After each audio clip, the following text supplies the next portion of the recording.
Dès mon plus jeune âge, j'ai toujours adoré raconter des histoires, que ce soit en écrivant, comme avec les opus de la saga de Nami Amur, ou avec le format de la vidéo. Quand j'avais 12-13 ans à peu près, je me suis mis à faire mes propres films. En tout, j'ai réalisé une soixantaine de films amateurs, dont 20 courts-métrages, qui étaient essentiellement des films du même style que la saga de Nami Amur, c'est-à-dire le même thème, le même univers, des univers d'heroic fantasy, des univers fantastiques.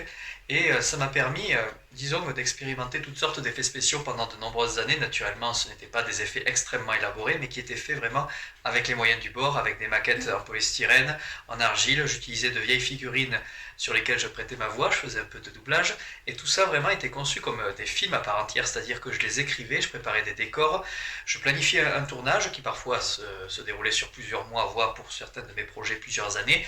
Et ensuite, j'entreprenais une phase de post-production avec tout ce qui concerne les effets spéciaux. C'est comme ça que je me suis fait un peu la main sur les vidéos.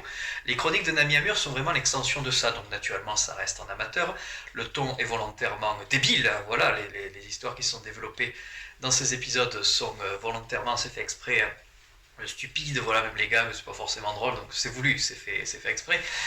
Et pour ce qui concerne la partie technique effets spéciaux, voilà, j'ai utilisé vraiment ce que j'avais entre les mains et j'ai dû bidouiller tout simplement.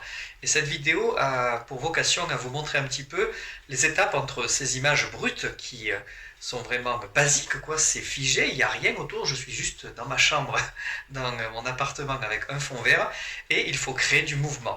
Il faut rajouter des personnages en images de synthèse, il faut intégrer un décor, intégrer le son, la musique, tout ça est un très gros travail qui se déroule en plusieurs étapes que je vais vous montrer maintenant.